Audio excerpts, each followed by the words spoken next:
Okay, starting with example number 4.4 of laws of motion. Over a given region, a force which is in Newton varies. When the force varies, at that time, amount of work done is given by this formula. If you see page number 55, see, work done by a variable force is given by this formula. S1 is and S2 are the displacements. When the body is displaced from S1 to S2, this is the formula for the work done when the force is variable. See here, the force is variable. Force is 3x square minus 2x plus 1. So the formula will be S1 to S2 force and ds. Okay, now what else is given? An object is displaced from 20 centimeter to 40 centimeter. So here S1 is 20 centimeter, that is 20 into 10 raised to minus 2 meter, which will be 0.2 meter, and S2 will be 40 into 10 raised to minus 2 meter, that is 0.4 meter. Now S1 to S2 we have force and then ds. So let's substitute integration. S1 is 0.2, S2 is 0.4. Substitute the value of force, that is 3x square minus 2x plus 1. Instead of ds, you will write dx.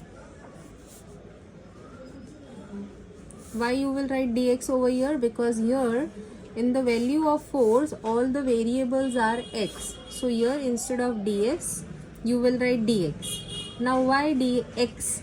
Now another explanation is for displacement we are using x over here. See x1, x2.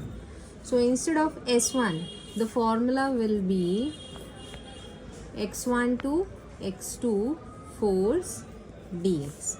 Hope you understood. So what is x1? x1 is 0.2. What is x2? 0.4. And what is ds? That will be dx. Okay, now let's give integration to all the terms. We will put the limits on all the integrations.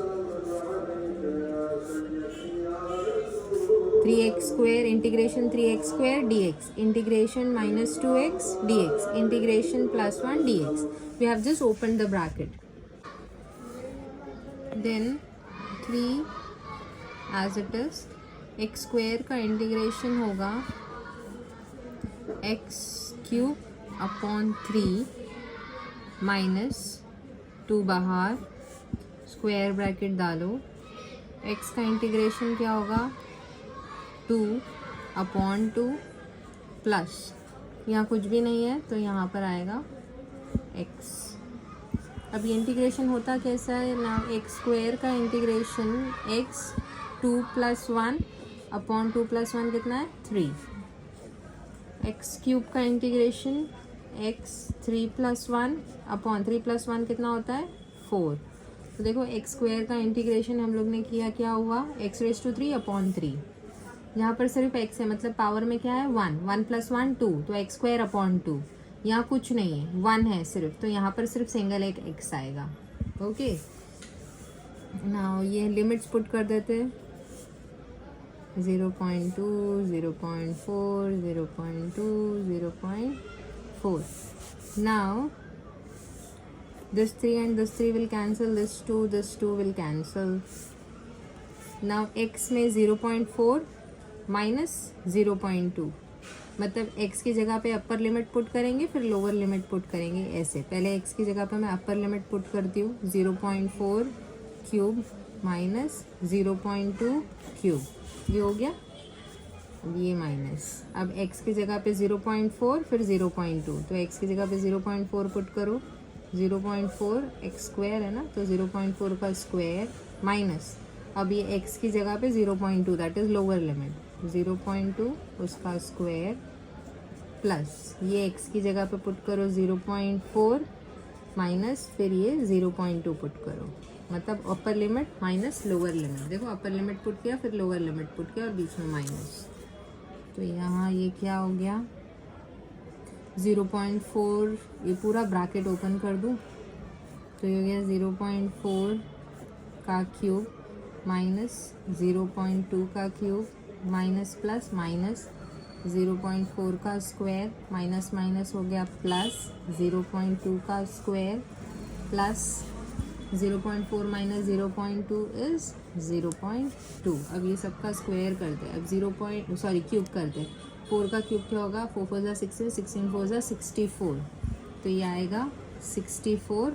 ठीक है, अब देखो समझो 0.4 0.4 और 0.4, point के बाद कितने number है 1 2 3, तो 1 2 3 के बाद में पॉइंट 0, तो 0.4 का क्यूब क्या होगा 0.064 माइनस 2 का क्या होगा, 2 का क्यूब होता है 8, सेम 0.008, 4 4 16, 0.016, इसका 8 0.08 प्लस 0.2, समझा ये 0.4 का स्क्वायर कैसे आया।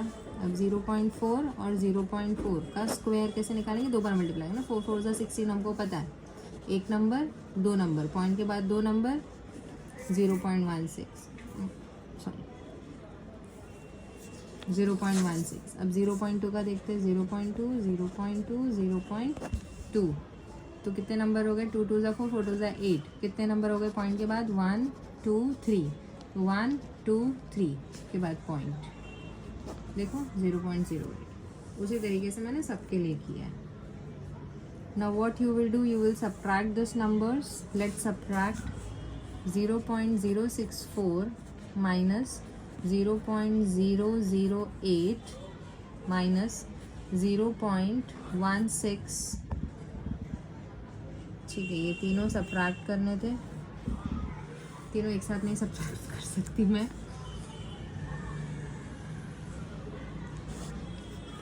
Four minus 8 is not possible. अच्छा, बड़ा नंबर छोटे नंबर से हम लोग माइनस कर सकते हैं, वो लॉग, एक्चुअली मैं इतना लॉग एक्सप्लेन कर चुकी हूँ ना, मेरे दिमाग में लॉग ही चलता होता है।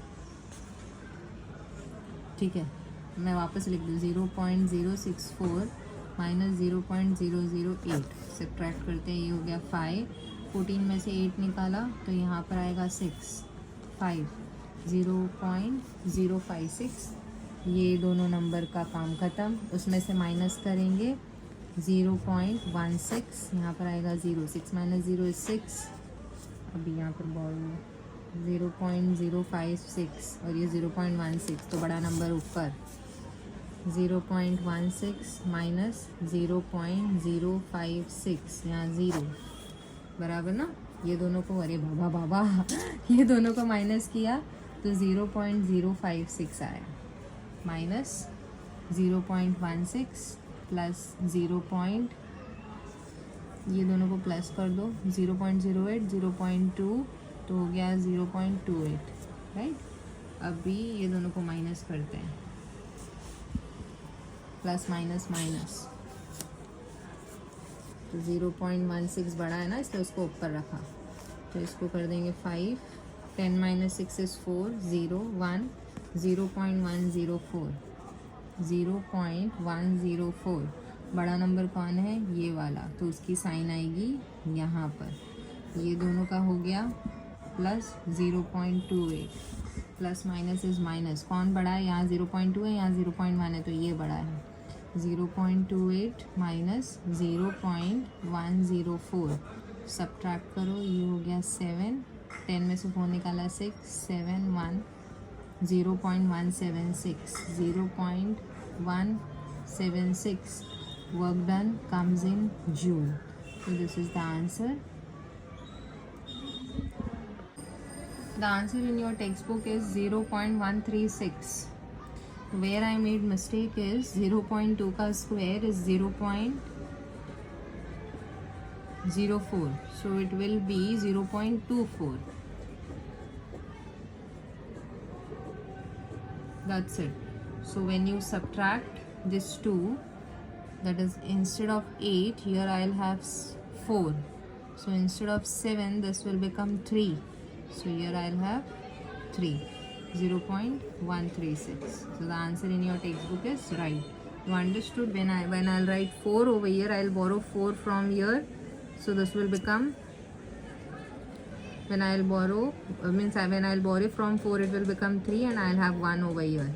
So 10 में से 4 निकाला 6, 3 minus 0 is 3, 2 minus 1 is 1. So 0.136.